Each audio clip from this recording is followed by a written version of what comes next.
Morning ಎದ್ದ ತಕ್ಷಣವೇ ಏನು ಚಿಂತೆ ಇಲ್ಲ ಅಂದರೂ ನಾಷ್ಟ ಏನು ಮಾಡಬೇಕು, ಟಿಫನ್ ಏನು ಮಾಡಬೇಕು, ಮಕ್ಕಳಿಗೆ ಲಂಚ್ ಬಾಕ್ಸಿಗೆ ಏನು ಕೊಟ್ಟು ಕಳಿಸ್ಬೇಕು ಅನ್ನೋ ಯೋಚನೆ ಅಂತೂ ಎಲ್ಲ ಅಮ್ಮಂದಿರಿಗೂ ಇದ್ದೇ ಇರುತ್ತೆ.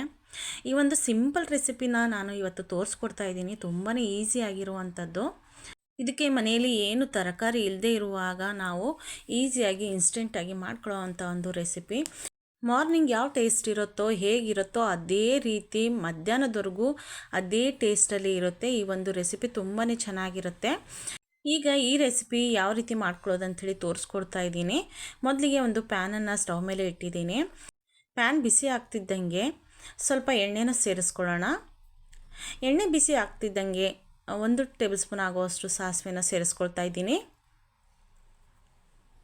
ಇದಕ್ಕೆ ಮೇನ್ ಇಂಗ್ರೀಡಿಯೆಂಟ್ಸು ನಾನು ಸೋಂಪನ್ನು ಸೇರಿಸ್ಕೊಳ್ತಾ ಇದ್ದೀನಿ. ಈ ಸೋಂಪು ಕಾಳಿನ ರೈಸ್ ಒಂದು ಸತಿ ಟ್ರೈ ಮಾಡಿ ಮನೆಯಲ್ಲಿ. ತುಂಬಾ ಚೆನ್ನಾಗಿರುತ್ತೆ, ತುಂಬಾ ಟೇಸ್ಟ್ ಕೂಡ ಇರುತ್ತೆ. ಇದರ ಫ್ಲೇವರ್ ಅಂತೂ ಅಲ್ಟಿಮೇಟ್ ಆಗಿರುತ್ತೆ, ತುಂಬಾ ಚೆನ್ನಾಗಿರುತ್ತೆ. ಇದನ್ನು ಸ್ವಲ್ಪ ಒಂದು 2 ಟೇಬಲ್ ಸ್ಪೂನ್ ಆಗುವಷ್ಟು ಸೇರಿಸ್ಕೊಳ್ಳಿ. ಎಷ್ಟು ಜಾಸ್ತಿ ಸೇರಿಸ್ಕೊಳ್ತೀವಿ ಅಷ್ಟು ಟೇಸ್ಟ್ ಕೊಡುತ್ತೆ. ಇದು ತುಂಬಾ ಚೆನ್ನಾಗಿರುವಂತಹ ಒಂದು ಫ್ಲೇವರ್ನ ಕೊಡುತ್ತೆ ಒಂದು ರೈಸಿಗೆ. ನೆಕ್ಸ್ಟು ಸೋಂಪು ಮತ್ತು ಸಾಸಿವೆ ಸಿಡ್ದಾದ್ಮೇಲೆ 1-2 ದೊಡ್ಡ ಗಾತ್ರದ ಈರುಳ್ಳಿನ ಕಟ್ ಮಾಡಿ ಸೇರಿಸ್ಕೊಳ್ತಾ ಇದ್ದೀನಿ. ಇದನ್ನು ಈಗ ಚೆನ್ನಾಗಿ ಫ್ರೈ ಮಾಡ್ಕೊಳ್ಳೋಣ. ಇದು ಫ್ರೈ ಆಗೋವರೆಗೂ ಫ್ರೆಂಡ್ಸ್ ಯಾರೆಲ್ಲ ನನ್ನ ಚಾನಲ್ನ ಸಬ್ಸ್ಕ್ರೈಬ್ ಮಾಡದೆ ನೋಡ್ತಾ ಇದ್ದೀರಾ ದಯವಿಟ್ಟು ಸಬ್ಸ್ಕ್ರೈಬ್ ಮಾಡ್ಕೊಳ್ಳಿ. ವಿಡಿಯೋ ಇಷ್ಟ ಆಗಿದರೆ ಕೊನೆಯಲ್ಲಿ ಒಂದು ಲೈಕ್ ಕೊಡೋದನ್ನು ಮರಿಬೇಡಿ. ಹಾಗೆ ಈ ರೆಸಿಪಿ ನಿಮಗೆ ಇಷ್ಟ ಆದರೆ ದಯವಿಟ್ಟು ಒಂದು ಸಲ ಟ್ರೈ ಮಾಡಿ ಹೇಗೆ ಬಂತು ಅಂತೇಳಿ ಕಮೆಂಟಲ್ಲಿ ತಿಳಿಸಿ. ತುಂಬಾ ಚೆನ್ನಾಗಿ ತುಂಬಾ ಟೇಸ್ಟಿಯಾಗಿರೋ ಅಂತಹ ಒಂದು ರೆಸಿಪಿ. ಲಂಚ್ ಬಾಕ್ಸಿಗಂತೂ ತುಂಬಾ ಅಲ್ಟಿಮೇಟ್ ಆಗಿರುತ್ತೆ ಈ ರೆಸಿಪಿ. ತುಂಬಾ ಟೇಸ್ಟಿಯಾಗಿರುತ್ತೆ. ಮಕ್ಕಳಂತರೂ ತುಂಬಾ ಇಷ್ಟಪಟ್ಟು ತಿನ್ಕೋತಾರೆ. ನೆಕ್ಸ್ಟು ಇದಕ್ಕೆ ನಾನು ಸ್ವಲ್ಪ ಕರಿಬೇವನ್ನ ಸೇರಿಸ್ಕೊಳ್ತಾ ಇದ್ದೀನಿ. ಕರಿಬೇವೆಲೆ ಎಲ್ಲ ಸಿಡ್ದಾದ್ಮೇಲೆ ತುಂಬ ಚೆನ್ನಾಗಿ ಬೆಂದಾದಮೇಲೆ ಈಗ ಇದಕ್ಕೆ ನಾನು 1-2 ಸಣ್ಣ ಸಣ್ಣ ಹಸಿ ಆಲೂಗಡ್ಡೆನ ಸ್ಲೈಸ್ ಮಾಡಿ ಹಾಕ್ಕೊಳ್ತಾ ಇದ್ದೀನಿ. ಅಂದರೆ ಒಂದು ಹಂತದಲ್ಲಿ ಕಟ್ ಮಾಡಿ ಹಾಕ್ಕೊಳ್ಳಿ. ಹಸಿ ಆಲೂಗಡ್ಡೆನೇ ಎಣ್ಣೆಯಲ್ಲಿ ಹಾಕ್ಕೋಬೇಕು. ನೀವು ಬೇಯಿಸಿ ಹಾಕ್ಕೊಂಡ್ರೆ ತುಂಬಾ ಬೆಂದು ಬಿಡುತ್ತೆ. ಹಾಗಾಗಿ ಹಸಿ ಆಲೂಗಡ್ಡೆನೇ ಕಟ್ ಮಾಡಿ ಹಾಕ್ಕೊಳ್ಳಿ. ಎಣ್ಣೆಯಲ್ಲಿ ಹಾಕ್ಕೊಳ್ಳೋದ್ರಿಂದ ತುಂಬ ಚೆನ್ನಾಗಿ ಬೇಯ್ಕೊಳ್ಳುತ್ತೆ. ನೆಕ್ಸ್ಟ್ ಇದಕ್ಕೆ ನಾನು ಬಟಾಣಿನ ಸೇರಿಸ್ಕೊಳ್ತಾ ಇದ್ದೀನಿ. ನಿಮ್ಮ ಮನೆಯಲ್ಲಿ ಹಸಿ ಬಟಾಣಿ ಇದ್ದರೆ ಸೇರಿಸ್ಕೊಳ್ಳಿ, ಇಲ್ಲ ಮುಂಚೆನೇ ನೆನೆಸಿಟ್ರೆ ಅದನ್ನು ಕೂಡ ಸ್ವಲ್ಪ ಬೇಯಿಸ್ಕೊಂಡು ಸೇರಿಸ್ಕೋಬೋದು, ಇಲ್ಲ ಅಂದರೆ ಸ್ಕಿಪ್ ಕೂಡ ಮಾಡ್ಕೋಬೋದು.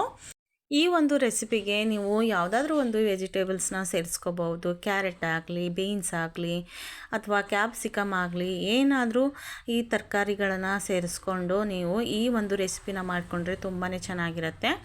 ಹಸಿ ಬಟಾಣಿ ಇದ್ದರೆ ಸೇರಿಸ್ಕೊಳ್ಳಿ, ತುಂಬಾ ಚೆನ್ನಾಗಿ ಟೇಸ್ಟ್ ಕೊಡುತ್ತೆ. ನೆಕ್ಸ್ಟ್ ಇದಕ್ಕೆ ಸ್ವಲ್ಪ ಉಪ್ಪನ್ನು ಸೇರಿಸ್ಬಿಟ್ಟು ಇದನ್ನು ಚೆನ್ನಾಗಿ ಕುದಿಲಿಕ್ಕೆ ಬಿಡ್ತಾ ಇದ್ದೀನಿ. ಎಣ್ಣೆಯಲ್ಲಿ ಆಲೂಗಡ್ಡೆ ಮತ್ತು ಬಟಾಣಿ ಚೆನ್ನಾಗಿ ಬೇಯಬೇಕು. ಒಂದು 5 ನಿಮಿಷ ಈ ಥರ ಲಿಡ್ನ ಮುಚ್ಚಿಟ್ಟು ಬೇಯಿಸ್ಕೊಂಡ್ರೆ ಸಾಕು, ಚೆನ್ನಾಗಿ ಬೆಂದಿರುತ್ತೆ. ತೋರಿಸ್ತಾ ಇದ್ದೀನಿ ಈಗ ನಿಮಗೆ. ಆಲೂಗಡ್ಡೆ ಎಲ್ಲ ಚೆನ್ನಾಗಿ ಬೆಂದಿದೆ. ಸ್ವಲ್ಪ ಮ್ಯಾಶ್ ಮಾಡಿ ಕೂಡ ತೋರಿಸ್ತೀನಿ ನೋಡಿ. ಹೀಗೆ ಚಮಚದಿಂದ ಸ್ವಲ್ಪ ಪ್ರೆಸ್ ಮಾಡಿದರೆ ಕಟ್ ಆಗ್ತಿದೆ ನೋಡಿ, ಅಷ್ಟು ಬೆಂದರೆ ಸಾಕು. ಇದನ್ನು ಸ್ವಲ್ಪ ಕೈ ಆಡಿಸ್ತಾನೆ ಇರಬೇಕು, ಇಲ್ಲಾಂದರೆ ಆಲೂಗಡ್ಡೆ ಎಲ್ಲ ತಳ ಹತ್ಕೊಳ್ಳುತ್ತೆ. ನೆಕ್ಸ್ಟ್ ಇದಕ್ಕೆ ನಾನು ಶುಂಠಿ ಬೆಳ್ಳುಳ್ಳಿ ಪೇಸ್ಟ್ನ ಸೇರಿಸ್ಕೊಳ್ತಾ ಇದ್ದೀನಿ. ಇದನ್ನು ಮಾತ್ರ ಸ್ಕಿಪ್ ಮಾಡ್ಕೊಳ್ಳೋಕೆ ಹೋಗಬೇಡಿ.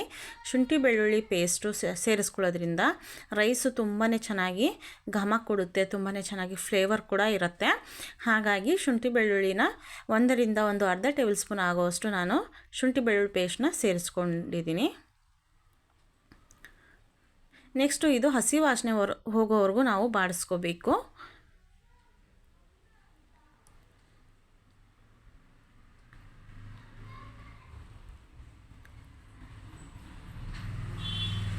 ನೋಡಿ, ಹೀಗೆ ಎಣ್ಣೆಯಲ್ಲೇ ಫ್ರೈ ಮಾಡ್ಕೋಬೇಕು. ನೆಕ್ಸ್ಟು 1-2 ಹಸಿಮೆಣಸಿನ್ಕಾಯಿನ ಕಟ್ ಮಾಡಿ ಸೇರಿಸ್ಕೊಳ್ತಾ ಇದ್ದೀನಿ. ಯಾಕಂದರೆ ತರಕಾರಿ ಇರಲಿ ಅನ್ನೋ ಕಾರಣಕ್ಕೆ ನಾನು ಹಸಿಮೆಣಸಿನ್ಕಾಯಿನ ಸೇರಿಸ್ಕೊಳ್ತಾ ಇದ್ದೀನಿ ಅಷ್ಟೇ. ಇಲ್ಲಿ 1-2 ಟೊಮೊಟೊ ಹಾಗೆ 1-2 ಬ್ಯಾಡಗಿ ಮೆಣಸಿನ್ಕಾಯಿನ ರುಬ್ಬಿಟ್ಟು ಸೇರಿಸ್ಕೊಳ್ತಾ ಇದ್ದೀನಿ ನಾನು. ಹಸಿ ಟೊಮೊಟೊನೇ ಕಟ್ ಮಾಡಿ ಸಣ್ಣ ಮಿಕ್ಸಿ ಜಾರಿಗೆ ಹಾಕಿಬಿಟ್ಟು 1-2 ಬ್ಯಾಡಗಿ ಮೆಣಸಿನ್ಕಾಯಿನ ಹಾಕಿಬಿಟ್ಟು ಇದನ್ನು ಸ್ವಲ್ಪ ನೀರು ಹಾಕಿ ರುಬ್ಬಿ ಸೇರಿಸ್ಕೊಳ್ತಾ ಇರೋದು. ಹೀಗೆ ಸೇರಿಸ್ಕೊಳ್ಳೋದ್ರಿಂದ ಗ್ರೇವಿ ತುಂಬ ಚೆನ್ನಾಗಿ ಬರುತ್ತೆ, ಹಾಗೆ ಸ್ವಲ್ಪ ಜಾಸ್ತಿನೂ ಆಗುತ್ತೆ ಗ್ರೇವಿ ನಮಗೆ. ಲಂಚ್ ಬಾಕ್ಸಿಗೆಲ್ಲ ಕಟ್ಟಬೇಕಾಗತ್ತಲ್ವ, ಹಾಗಾಗಿ ಸ್ವಲ್ಪ ಗ್ರೇವಿನ ಜಾಸ್ತಿ ಮಾಡಿಕೊಂಡ್ರೆ ನಮಗೆ ರೈಸು ಸ್ವಲ್ಪ ಜಾಸ್ತಿನೇ ಕಲಿಸ್ಕೋಬೋದು ಅಂತ ಹೇಳಿಬಿಟ್ಟು ಅಷ್ಟೇ. ಈಗ ಸ್ವಲ್ಪ ಇದನ್ನು ಲಿಡ್ನ ಕ್ಲೋಸ್ ಮಾಡಿಬಿಟ್ಟು 1-2 ನಿಮಿಷ ಬೇಯಿಸ್ಕೊಂಡ್ರೆ ಸಾಕು. ಟೊಮೊಟೊದಲ್ಲಿರುವಂತಹ ಹಸಿ ವಾಸನೆ ಹೋಗೋವರೆಗೂ ಈ ಥರ ಲಿಡ್ನ ಕ್ಲೋಸ್ ಮಾಡಿಬಿಟ್ಟು ಬೇಯಿಸ್ಕೊಳ್ಳೋಣ. ನೋಡಿ, ಈಗ ನಾವು ಹಾಕಿರುವಂತಹ ಪೊಟ್ಯಾಟೊ ಹಾಗೆ ಬಟಾಣಿ ತುಂಬಾ ಚೆನ್ನಾಗಿ ಬೆಂದಿದೆ.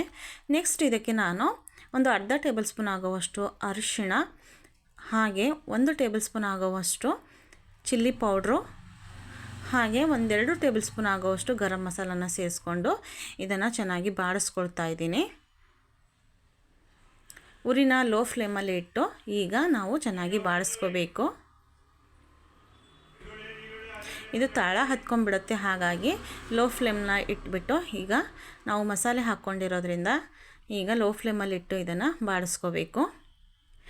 ಈಗ ಇದು ರೆಡಿಯಾಗಿದೆ. ನಮಗೆ ಕೊನೆಯಲ್ಲಿ ಸ್ವಲ್ಪ ಕೊತ್ತಂಬರಿನ ಸೇರಿಸ್ಬಿಟ್ಟು ಈ ಥರ ಈಗ ಮಿಕ್ಸ್ ಮಾಡಿಕೊಂಡು ಸ್ಟವ್ನ ಆಫ್ ಮಾಡ್ಕೊಂಡ್ಬಿಡೋಣ.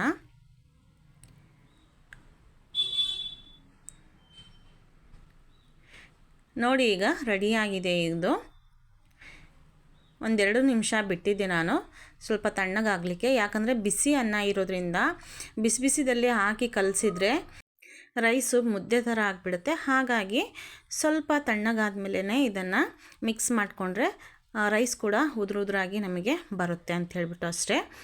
ನೋಡಿ, ಈಗ ರೈಸ್ನ ರೆಡಿ ಮಾಡ್ಕೊಂಡಿರುವಂತಹ ರೈಸ್ನ ಸೇರಿಸ್ಕೊಂಡು ಈ ಥರ ಮಿಕ್ಸ್ ಮಾಡ್ಕೋಬೇಕು ಚೆನ್ನಾಗಿ. ಎಲ್ಲ ರೈಸ್ಗೆ, ಎಲ್ಲ ಅಗಳುಗಳಿಗೆ ನಾವು ಮಾಡ್ಕೊಂಡಿರುವಂತಹ ಗೊಜ್ಜು ಅಂಟ್ಕೊಳ್ಳೋ ಹಾಗೆ ನಾವು ಇದನ್ನು ಚೆನ್ನಾಗಿ ಮಿಕ್ಸ್ ಮಾಡ್ಕೋಬೇಕು.